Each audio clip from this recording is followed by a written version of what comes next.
Good evening, Young Israel community. Rashi comments in Parshas Vayishlach that when Yaakov Avinu, after having helped his family cross the Mavar Yabok, so Yaakov went back. That's when he got into his fight with the angel. And Rashi comments from the Gemara that the reason he went back was because Shachach Pachim Ketanim, he forgot some small jugs and he went back to retrieve them.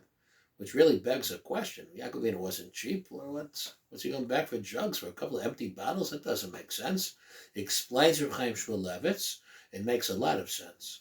Yaakov Avinu understood that whatever he has, whatever possessions Hashem allowed him to accrue, even something as apparently insignificant as Pachim Ketanim, as a small jug, was given to him by Hashem for a reason, to be used for a particular purpose, and thus it's not his to simply ignore, to throw away, but rather he goes back to do it, to be able to properly utilize the brachas, however minor they may be, granted him by the Ribbon Shalom.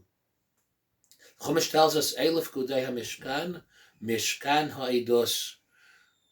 The parsha begins with a precise reckoning of all the donations, because whatever one has, whatever material possessions one has, whatever other gifts one may have to be used towards a higher purpose, are kodesh, are accounted for, and are used for a mishkan, are used for a higher purpose.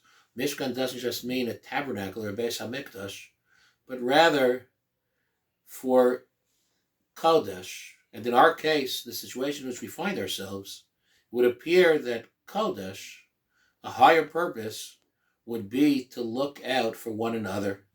Ish l're'ehu yomar chazak. We each have to strengthen one another. Each of us have abilities, have gifts, whether material, whether other talents, other abilities, whether being friendly, being able to cheer somebody up. And those gifts, those possessions granted us by the Ribbon Shalom, have to be channeled towards a higher purpose, have to be channeled towards being mechazek, strengthening one another. I'd like to specifically suggest two items. Number one, each of us should think about another family, another friend, another member in the community, in our kehillah, who may need help, or just somebody who needs an ear, another set of eyes. Pay attention. Pick one family the other person doesn't have to know. This family is going to be your responsibility the same way that your family is your responsibility. That's number one. And number two, pick somebody you haven't spoken to in the last 30 days, in the last month, and call them up. Every single day we have to be in touch with one another. Pick somebody you haven't spoken to, text them, give them a phone call.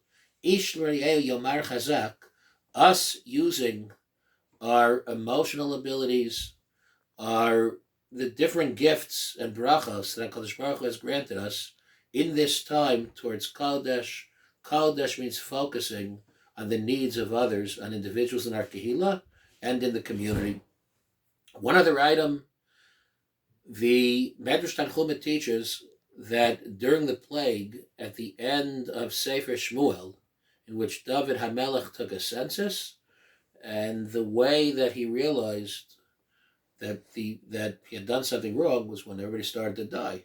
So what did he do? He enacted 100 brachas a day. As we have the opportunity, we say brachas all the time, we don't pay attention. Take those 100 brachas that we say each day, whether brachas before eating, the brachas when we daven, after using the restroom. As you take these brachas a couple of seconds, pay attention to them, you can even count them. That, according to the Medrash Tanchuma, is an antidote to magefa, to plague. As this Shabbos, unfortunately, it looks like we'll not be in shul. But that doesn't mean the community is not together. We're as together, more together than ever. We're not going to be benching Rosh Chodesh as a tzibur, but rather each of us in our own homes is going to ask HaKadosh Baruch Hu, and it should be a month, Chaim, Aruchim, longevity, good health. Chaim sheyesh b'chilat tzomos. That means good health. Chaim Shimali Hashem. Hashem should grant us kol mishadas libenu l'tova. Everything that we ask, that we daven, we need a lot of tefillah. That's Amen. Selah. Have a very, very good Shabbos.